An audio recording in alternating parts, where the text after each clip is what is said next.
Senator Jim Justice, welcome to the Signal Sit Down. Bradley, it's my pleasure. And glad to be here. A little bit of a different setup today. It's a little bit different. Because we've got a special guest with us. We've got Babydog. Babydog, welcome to the Signal Sit Down. She says she's appreciative.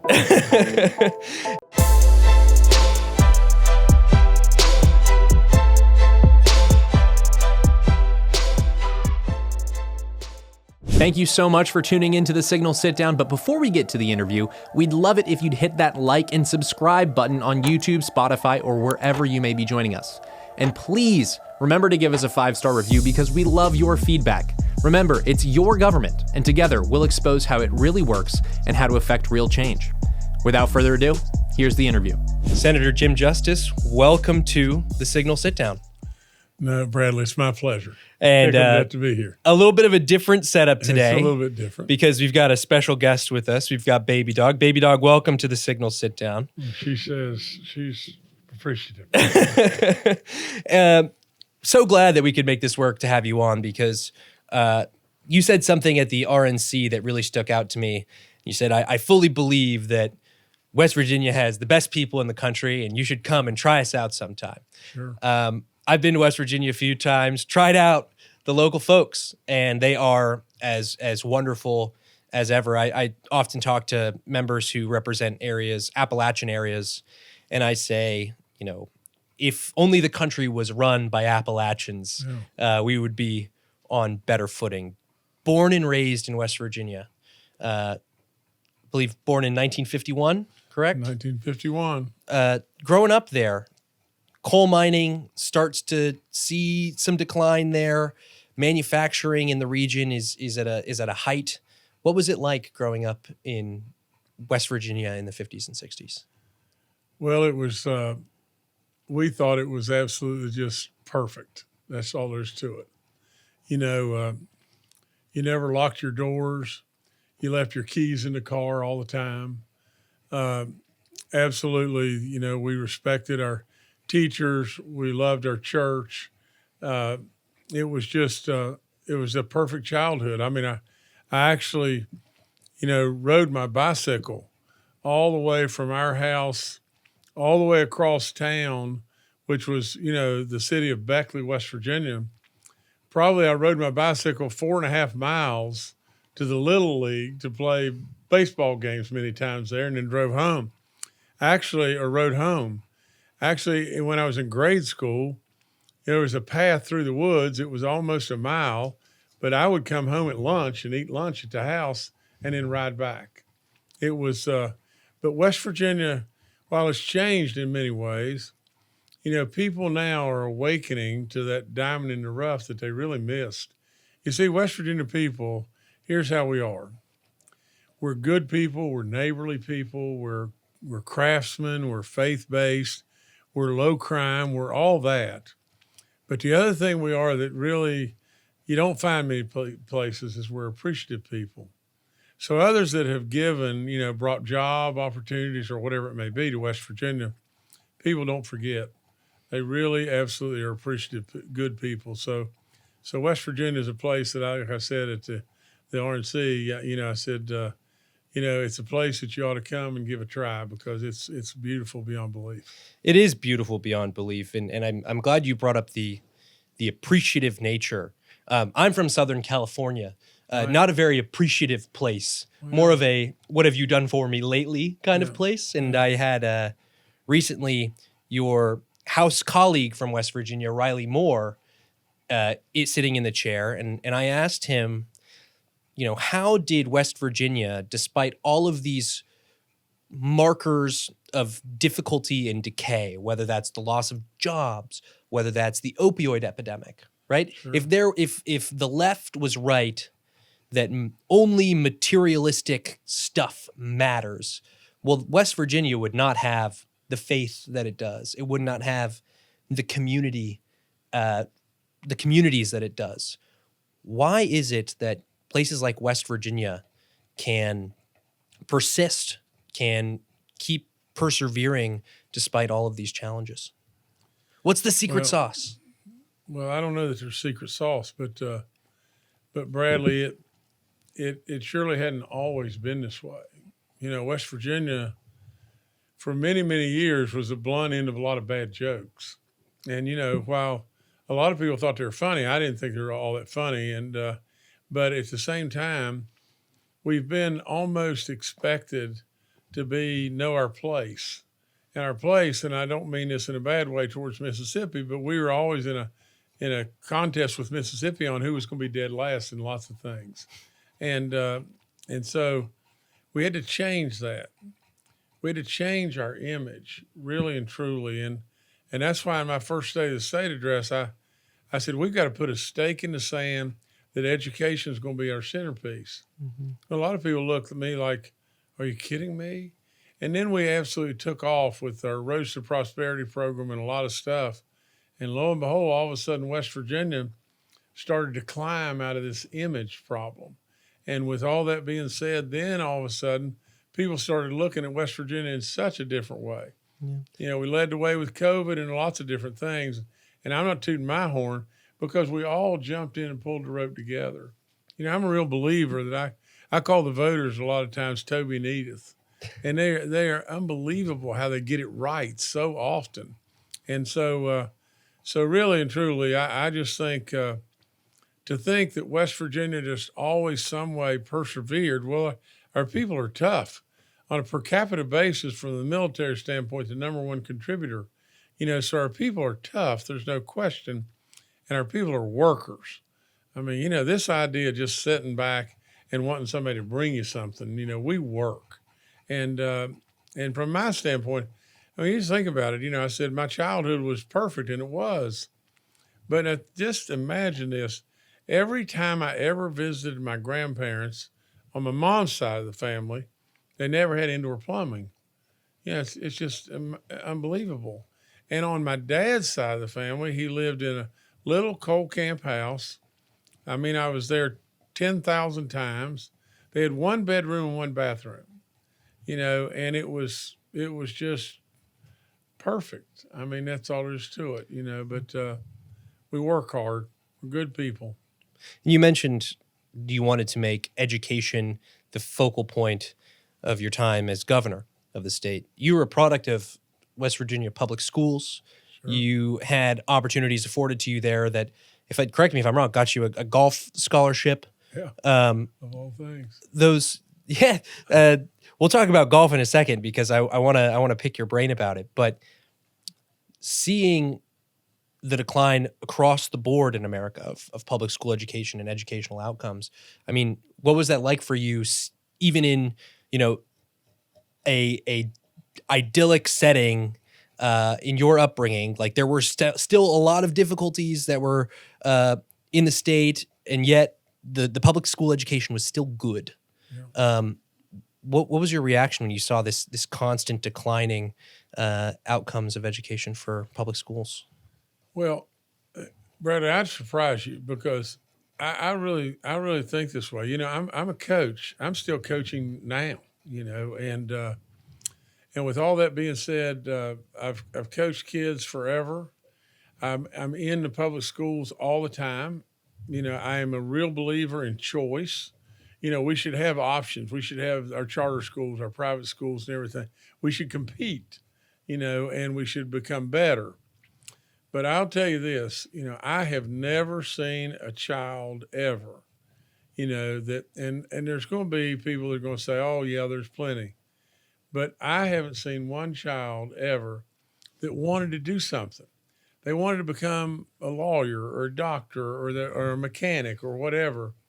And our school systems held them back.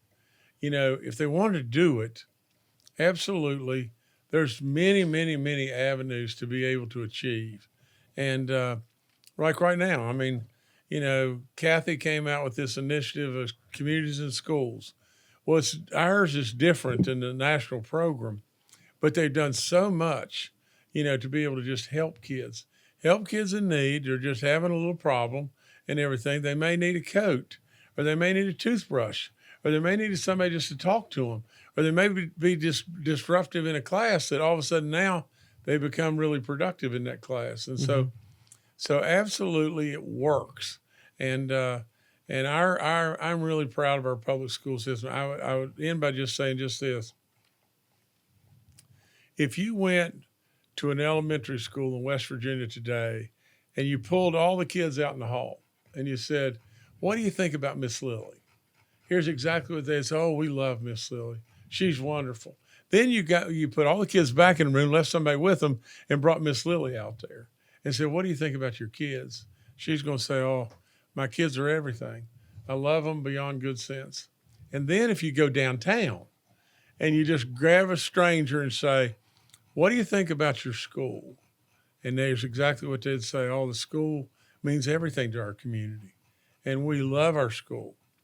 Well, if all that's going on in the school, where the kids love their teachers love their kids, and absolutely the community is really supportive of the school, then you got to be doing a hell of a bunch of good stuff. That's all there is to it. Yeah. I want to ask you about golf, playing golf as a young man. Right. How'd you get into the sport? Golf is something that, I love picking up my sticks every once in a while. But my wife always looks at me and goes, why do you choose something so darn hard for your leisure activities? And I don't have a really good answer for her. Right. I just say, well, because it's golf and it's fun and you go out there with your buddies and you get frustrated hitting a ball around. How did you get into it? Why do you think that the male mind loves golf so much? Well, I would only answer this. My dad was, he went to Purdue University, aeronautical engineer. He played a little football there and everything. I played everything you could play, and that's why my knees are destroyed and everything now. And I need a couple of knee replacements and a hip replacement really bad. I had all kinds of knee surgeries and everything else. I was just too slow to get out of the way, and I got hit a lot, But in all that, Dad picked up golf when he was probably in his 30s, and then all of a sudden, I just started tagging along with him, carrying his bag or whatever it was, and he was an incredible putter. And so I was, believe it or not, really skinny and had brown hair. And so I was pretty tough in my short game. I couldn't hit it out of my shadow. I played lots and lots of rounds of golf with Sam Snead. And with all that being said, then I happened to stumble along and win the state junior amateur a couple of times and was captain of Marshall's golf team, went and played for Tennessee, and then went back to Marshall. And it was a great run. Golf teaches you the very foundations of what I think we should stand on, and that's honor. It's so simple. I mean, if you're playing baseball or whatever, you're rounding third, don't touch the bag and everything, and you head home and score. Everybody's celebrating and everything because the umpire didn't catch it. Well, in golf, what you do is stop the whole game and say, I didn't touch third base and I'm out.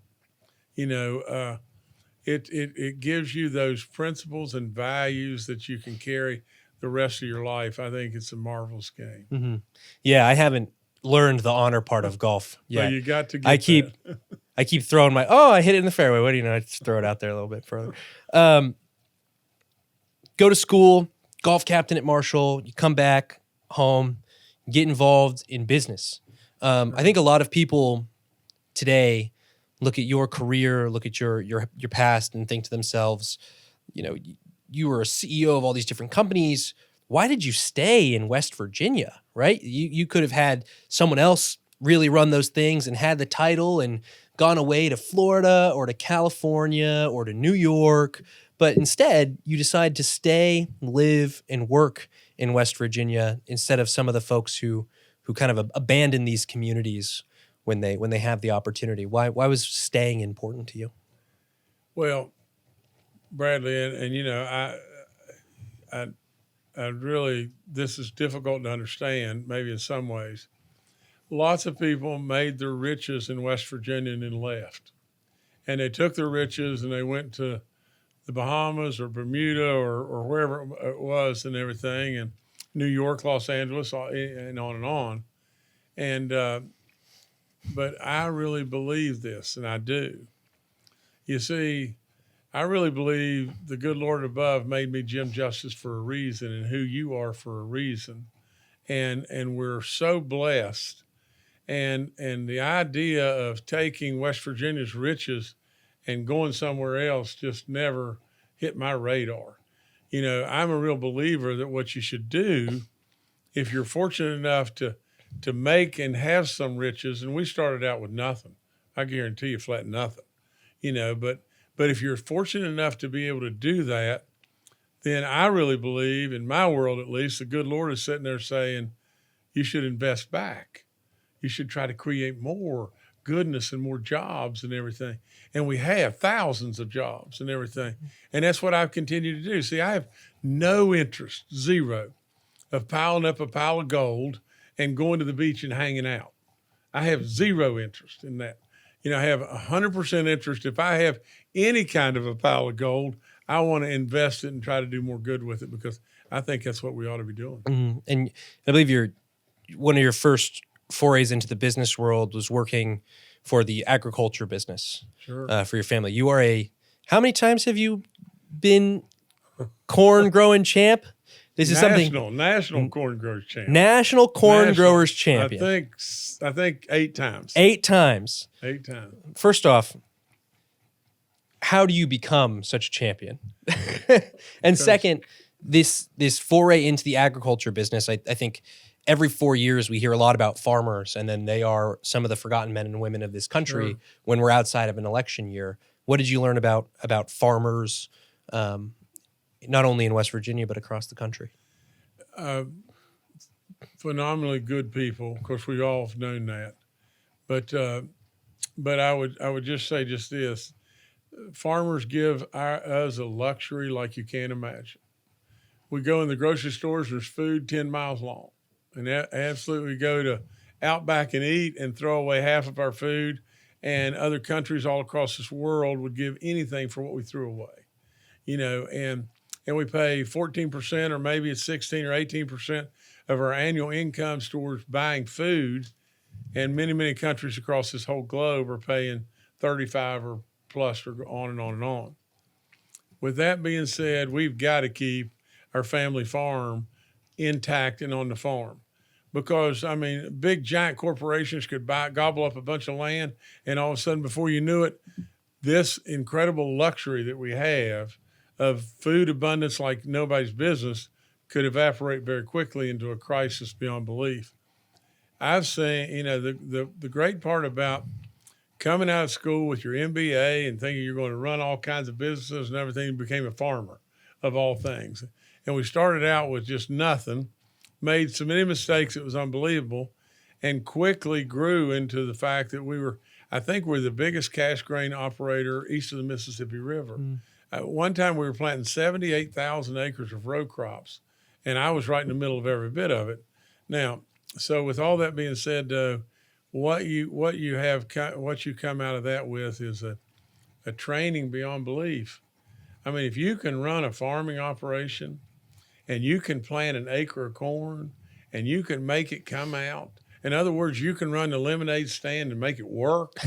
Really, if you can genuinely do that, then you're doing something, because it's not easy.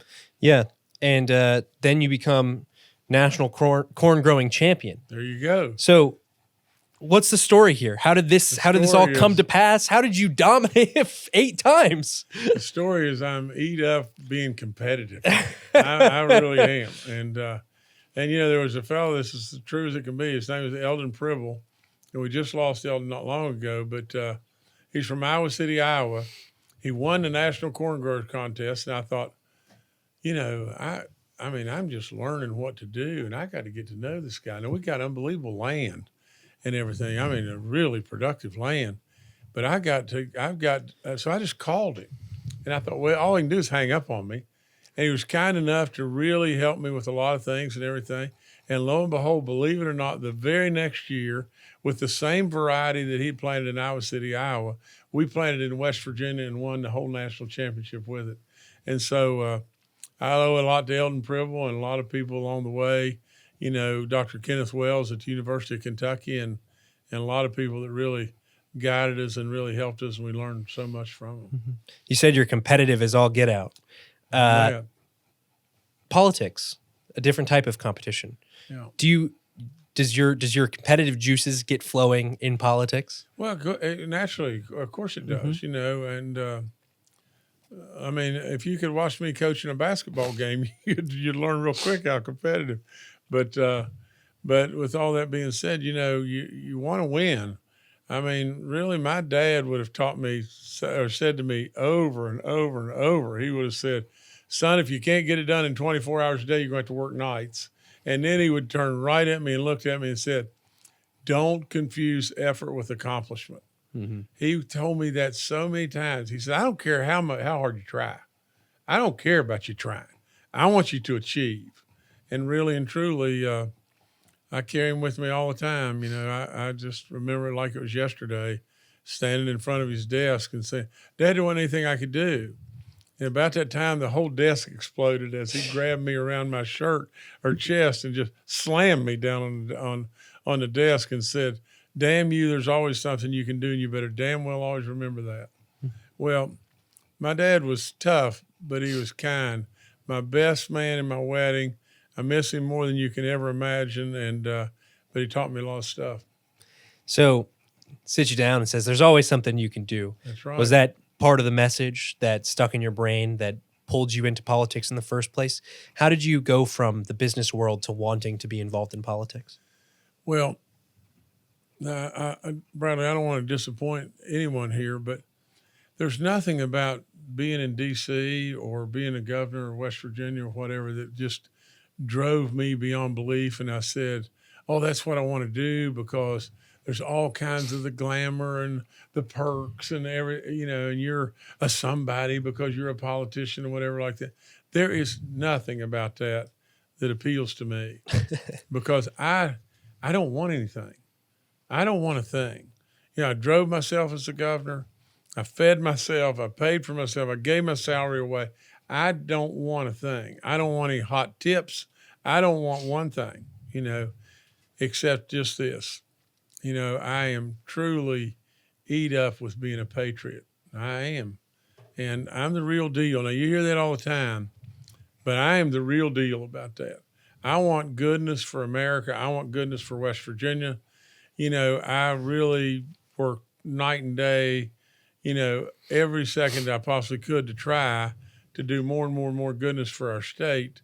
And with all that being said, I just looked at the path that we were on as a nation and said, do you really want to do this and everything? I felt like I could win, but do you really want to do this? And the answer is just so simple. I mean, it goes back to what I said earlier.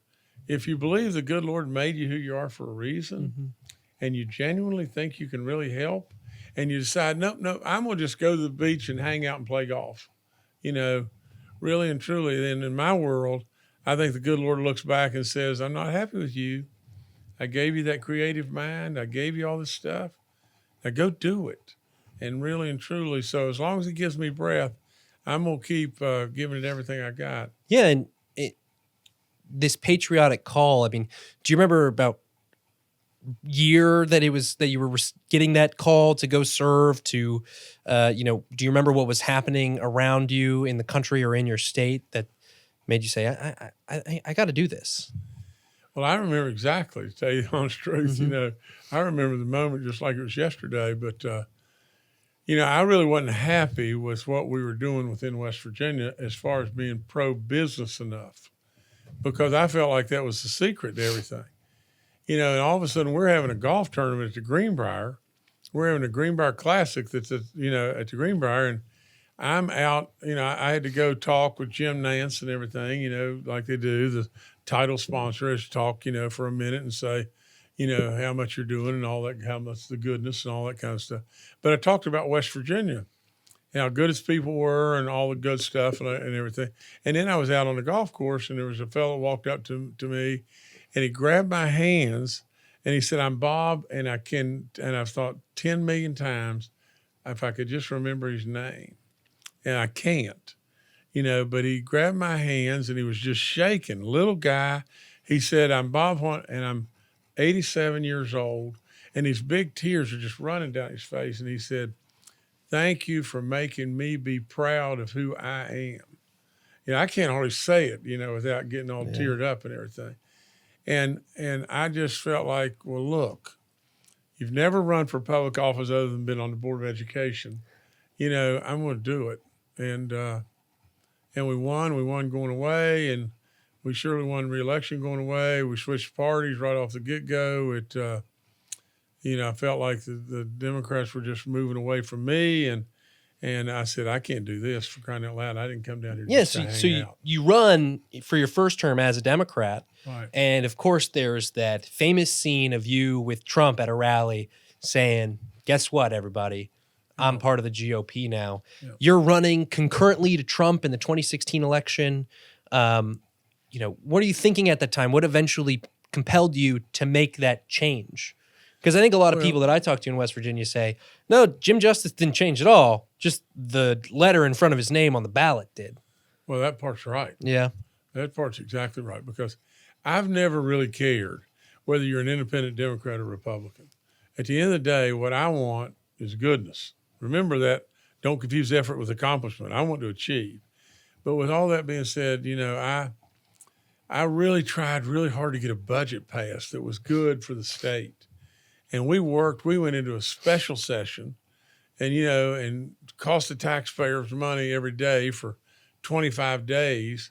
And then at the end of the thing, there was a fellow that's now a Supreme Court judge in West Virginia, Tim Armstead. And Tim Armstead was the Speaker of the House at the time, Republican, me a Democrat, governor.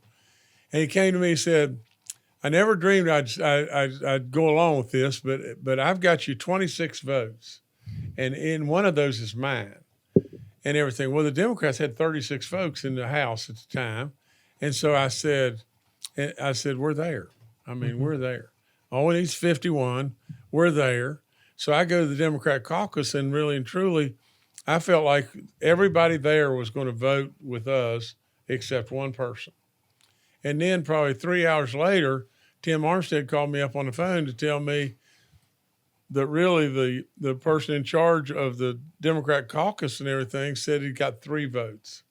And I knew then I had to change, because it was just an effort in futility, and I wasn't there to just spin my wheels. And so I went home, and not long after that, and talked to my family and said, I'm thinking about doing that. And then, because I'd been friends with the Trump family for a long time, and so I actually came to D.C. and went to the White House and sat in the Oval Office with President Trump, the next person I told.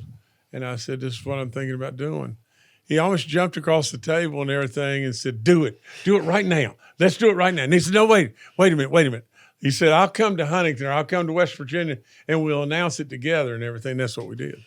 Wow. So he was pumped. He was and pumped. How long have you known the Trump family? Well, a long time. Yeah? A long time. I've had the opportunity to hunt and fish with Don Jr. some. And where'd you guys go? Well, just, around our place, around, in West Virginia. But I've got to tell you this story real quick. Eric was at the Greenbrier. We were together and all this kind of stuff. And then I said, Eric, one of my bird dog puppies just had a litter of pups. And I've got to go over there and check on her and everything. And he said, well, can I go with you? And I said, sure. Well, he goes with me. And then he's over at our home farm, and you can see these mountains back there, and he's talking about, going back in these mountains and so on. I said, well, let's just go. And, I should have been on side by side, but I was in a Jeep and everything. Actually, I was in a Suburban. And we get so far back in there, we're miles and miles and miles from my house and everything. I hit the edge of a rock and boom, blow out the back tire. And Eric Trump is underneath the vehicle helping me, shepherding, changing the tire. That's what kind of kids that Donald Trump has. And really true, when it really boils right down to it, you can't have those kind of kids if truly you're not a heck of a dad and a heck of an example. And he's done a good job with those kids, and he's done a good job in my book with lots of stuff. So we've had a lot of fun together. Yeah, my a friend of mine says whenever he gets into a debate about Trump and is Trump a good guy or a bad guy, he goes, name me one other celebrity in public life that's had the wealth and the power that Trump has, that has kids who love him, Yeah. and who try to serve their community. Yeah, there you And go. every There single you go. time, these people come up completely blank on that. And he posed this question to me one time. He's like, "You want to know my secret maneuver for debates like this?" I asked them this question. I thought to myself, "Oh, Yeah, I can't think of someone like that." there you go. There you go. So he freaks out in the Oval Office that you're going to switch parties. But you guys are running at the same time. You guys are focusing on some of the exact same issues at the time, a D in front of your name, an R in front of his. Sure. Did you guys communicate or talk at all in that process? Or Well, sure. We've talked an awful lot. did he get you on the phone and say, "Jim, you got to come over to the Republican Party"? No. We never talked about that. No, just We never just ever casual as talked about friends. that. You know, he was always really, really respectful of me, and surely I was of him. But he just looked at me as what he would say, Big Jim. He always calls me Big Jim and everything. But you know, it's he's a special guy, and he's a leader. And you know, he makes mistakes. We all make mistakes. For crying out loud. But he's going to take us to a good spot. And now you're here in Washington, D.C. You are the first Republican to hold this specific seat from West Virginia since 1956. President Trump was delivered a mandate by the American people, sweeping the swing states. Obviously, Republican trifecta with wins in the Senate and the House. Of course, your race was the race that everyone thought, hey, that takes Republicans to 50 in the Senate. And now you guys are going to have to follow his lead and deliver for the American people. Right. What does delivering for the American people look like? Well, I think you've got to have a whole national reset. You know, there's so much to do. It's off the chart because I really believe that we've gotten going in directions that who knows where, just crazy directions. You know, we surely got to, you know, fix the situation at the border, fix the situation with crime. We've got to calm this inflation down. There's so many different things. It's unbelievable. But I'd really surprise you with this. And I would tell you that at the end of the day, if you're running a business, if you're just running a business, you've got to control the waste and absolutely eliminate that as much as you possibly can. But that won't be what gets us across the finish line. We've got to grow revenue. You've got to grow revenue as well. You know, we'll be able to round up all the waste we can round up, and it'll be a pile this big, but we'll have a problem this big. And how do you get to the end of the rainbow? I guarantee you get to the end of the rainbow by growing revenue. How are you going to grow revenue? There is one thing and one thing alone that's going to get America out of this mess. It's energy. Mm-hmm. It's energy.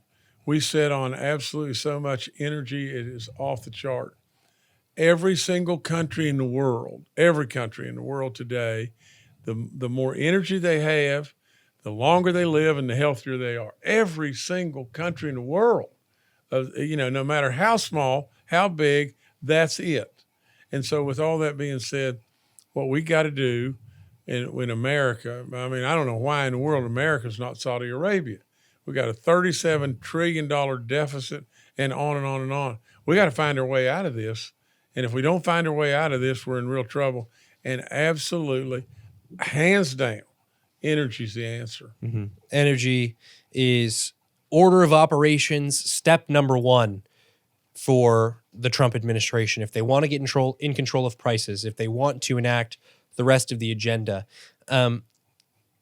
One of the things that I thought was particularly interesting coming out of the administration as of late, J.D. Vance goes to Paris. He gives a speech at the AI summit and reveals just how much energy this new AI revolution is going to take. Mm. And it's saying that it's going to, you know, the United States is going to have to 6x its energy production, even as it's trying to transition to different types of energy. And I think you've seen a lot of hostility from the Uniparty, from obviously the left, towards these quote unquote old modes of energy supplies, right? Coal, etc. Sure. As we look towards the future of American energy dominance, what are the sources that we should be developing? How do we meet the demand of tomorrow? Okay, Brad, listen, here's the deal. If we don't get our act together with our grid, and we don't get our act together with producing real life significant abundance of energy, if we don't get our act together a year and a half from today, we're going to have to make a real decision. And here's going to be the decision, because there's going to be such a demand for electricity, it's off the chart, okay?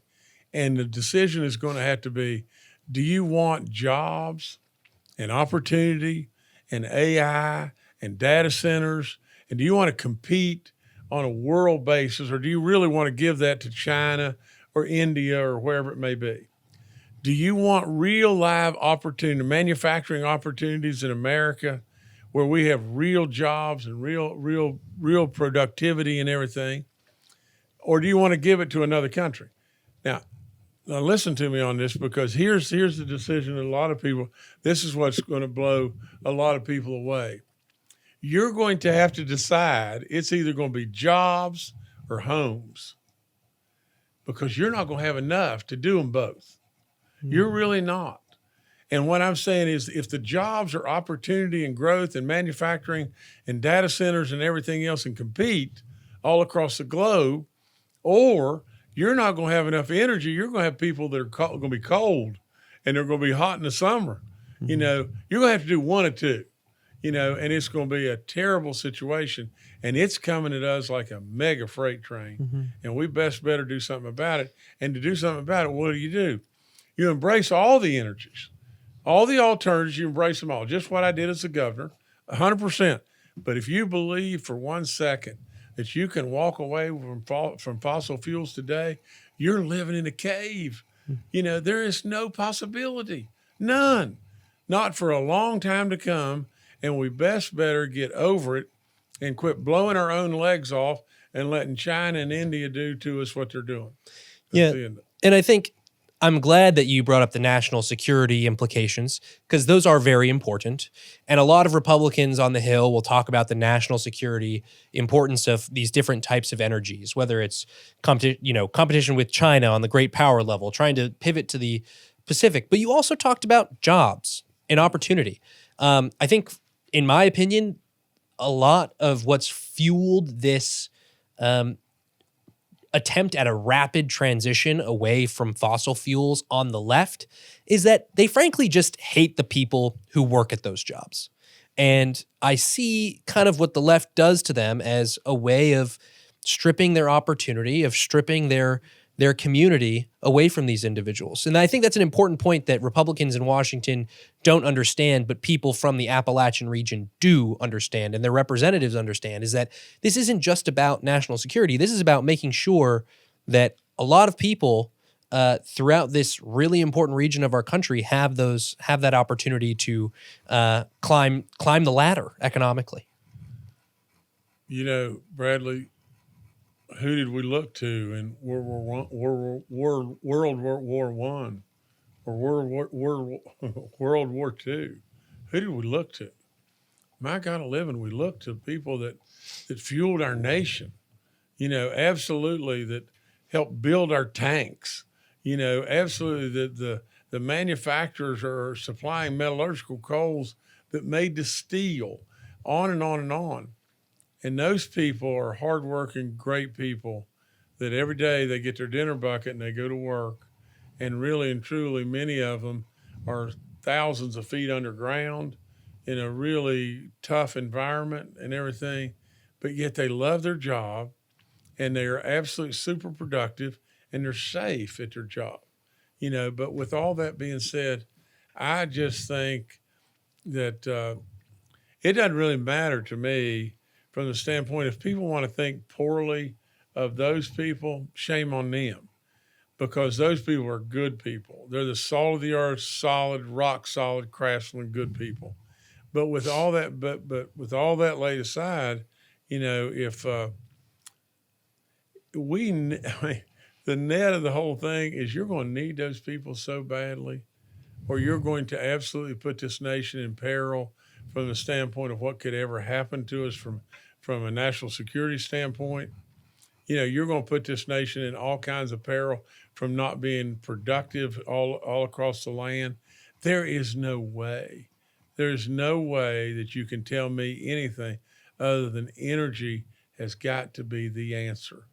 It's first, and it's first.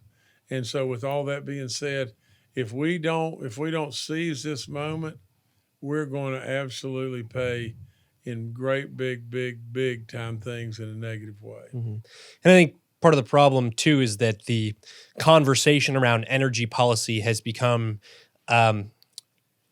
so simplified, so Greta Thunberg controlled, that people don't understand you can also be interested in conservation and clean water and clean air and good woods for kids to play and grow up in, and also be for a new era of energy dominance. You have applauded a recent EPA regulation from EPA Administrator Zeldin, something that you had been pushing for as governor of West Virginia.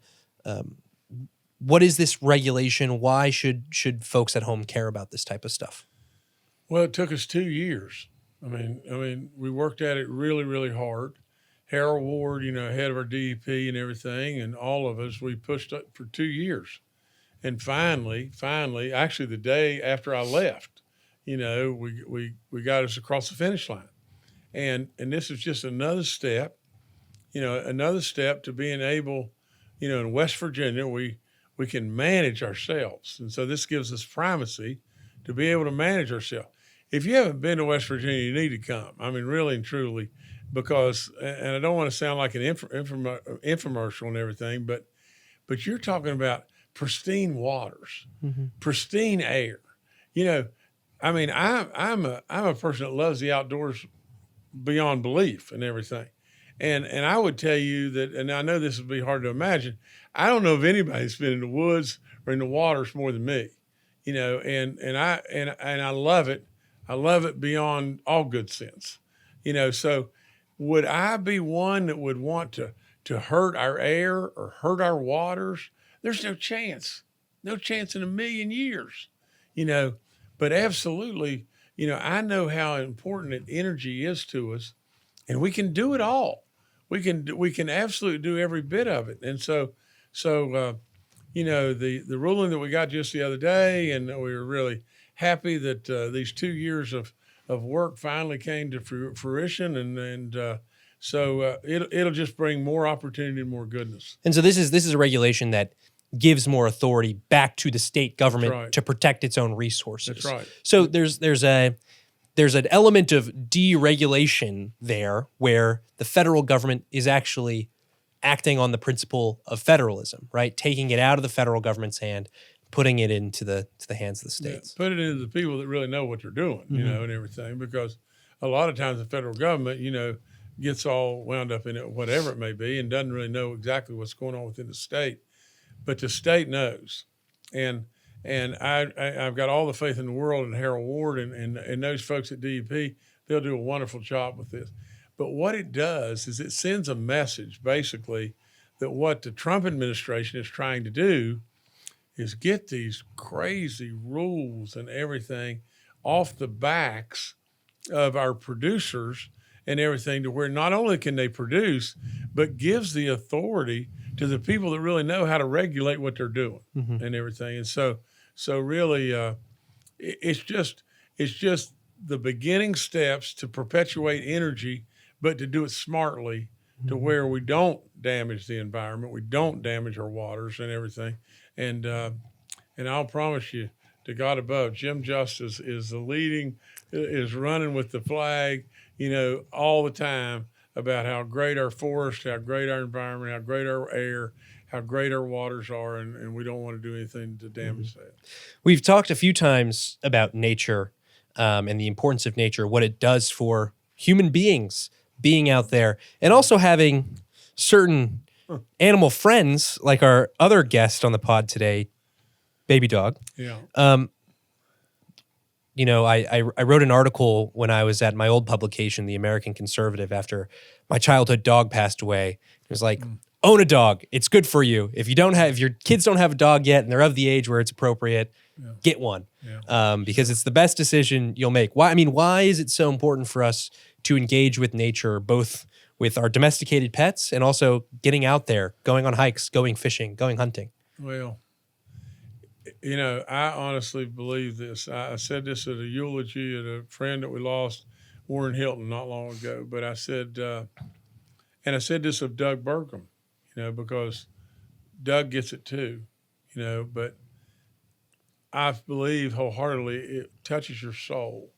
If you haven't really been able to see, here's what I said before, the brilliance of the red on a scarlet tanager, on a real crispy morning and everything, or you haven't heard, the thunder of a turkey gobbling coming right at you and everything, then or you just haven't seen the majesty of a bull elk bugling.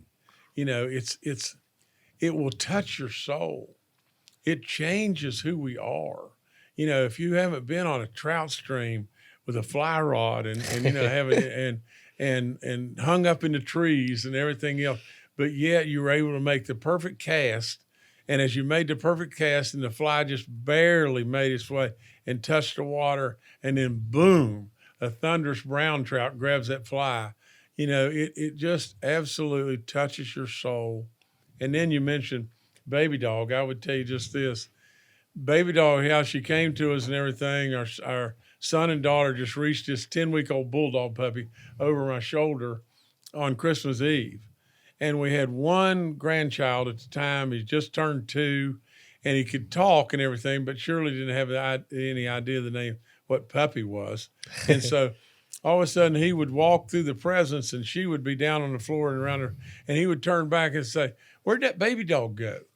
And so we named her Babydog. And then from that, the thing that she does is she makes us smile, and she loves everybody. And for God's sakes, a living, how could it not be just as simple as that? If we really felt that way, we loved everybody, and we made others smile, it just makes us better. And so I love her to death, and lots of people do, and that's the reason she's here. Well, it's hard to have a bad meeting or be genuinely upset when you got a big old smiling bulldog in the room, right? That's exactly disarms everybody. Cooler heads can prevail. Surely makes me feel a lot better too. Yeah. One more serious topic before we wrap up. You have co-sponsored a piece of legislation from Senator Kennedy called the Fairness in Fentanyl Sentencing Act. The opioid epidemic, the fentanyl crisis has really impacted the state of West Virginia. Actually, I should recommend some books to put into the show notes about this issue in particular, because it is probably one of the darkest chapters of our nation's history that is still being written and hasn't been fully uncovered yet. But tell us a little bit about this piece of legislation and how it ends to help combat the opioid epidemic and the drug epidemic that's just ravaging communities throughout the United States. Well, Bradley, let me tell you this. We had a tremendous problem in West Virginia and still have a problem. There's a problem all across this country, and we got to try to do stuff about it. And this bill does just that. Is it the end-all, do-all? No way. But will it help? Sure. The situation of almost propaganda, that other nations can cause a lot of problems within our nation. And so from the standpoint of others manufacturing in some way, somehow getting it into the hands of kids that'll try stuff and everything else or whatever it may be, and before you know it, you've got a super dangerous drug that's absolutely got a hold of you, and it can cannibalize us. And so we've seen a lot of tough stuff in West Virginia. We've done a lot about it. we started a Jim's Dream, and it turned into Jobs and Hope, and we've made progress. Have we made enough progress? No way.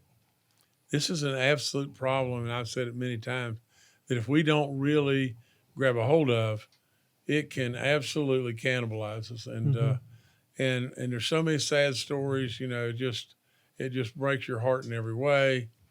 I've got to tell you this real quick, but I was, Babydog and I go through a lot of drive-through windows. And I'm really trying. I'm really, really trying. I've lost about 55 pounds. I got a ways to go. Babydog hasn't started trying yet because she loves chicken nuggets and all that. But I'm going through Arby's drive-through.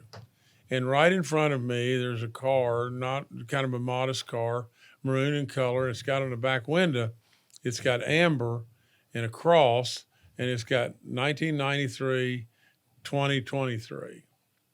And I know what's probably happened is this kid, has maybe died and everything. I'm sure they have, and you just think. So I'm saying a prayer for this family, for this Amber, And so then I get to the drive-through window, and they say, "That car in front of you paid for all your stuff." And I mean, it just tears you to pieces, because I'd ordered for the trooper and myself and Babydog. It was $34, and everything. And I thought that's probably a lot of money to them. And it just rips your guts out. So I tell the trooper, we got to find out who they are and everything. And so try to find them. So he found them, came back and said, "Well, I didn't really get their name, but I thanked them for you." And I thought, oh gosh, that ain't gonna work. And so then we got to the camera at Arby's, and we found out who they were. And we went there, and Amber was one of my basketball players. Oh, And she just took the drug one time, and boom, she's dead.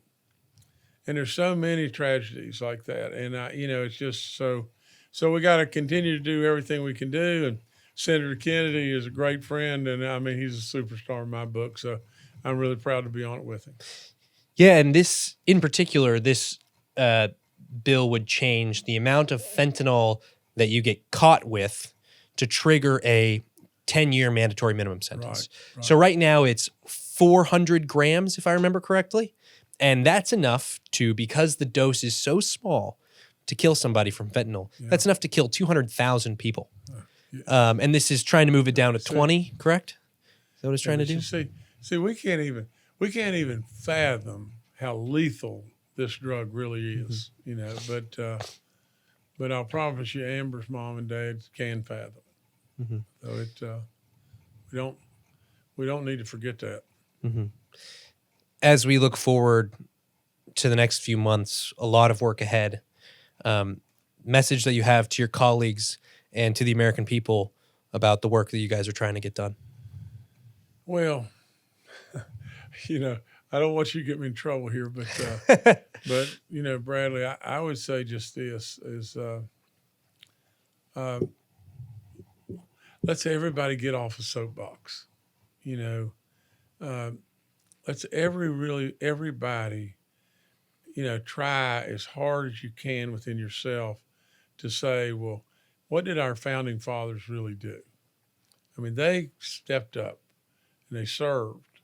And many of them lost their farms and lost stuff. They didn't want something for themselves.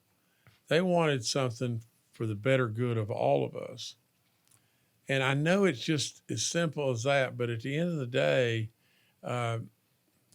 that's what we got to do. I mean, there's an opportunity here to reset America in a really great way. And absolutely, we don't want to just get out over our skis and then basically at the end of the day walk away with not much done.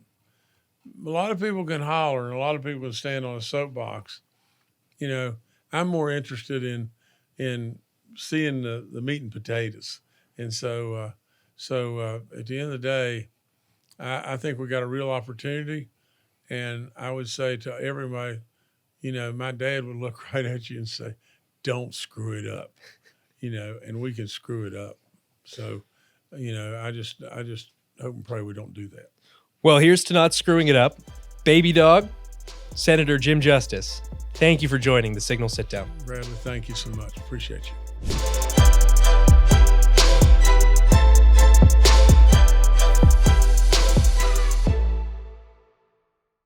Thank you so much for tuning into the Signal Sit Down. Before you go, be sure to hit like and subscribe on YouTube, Spotify, or wherever you may be joining us. And please remember to give us a 5-star review. We not only love your feedback, but it really does help the show. Remember, it's your government, and together we'll expose how it really works. See you next time.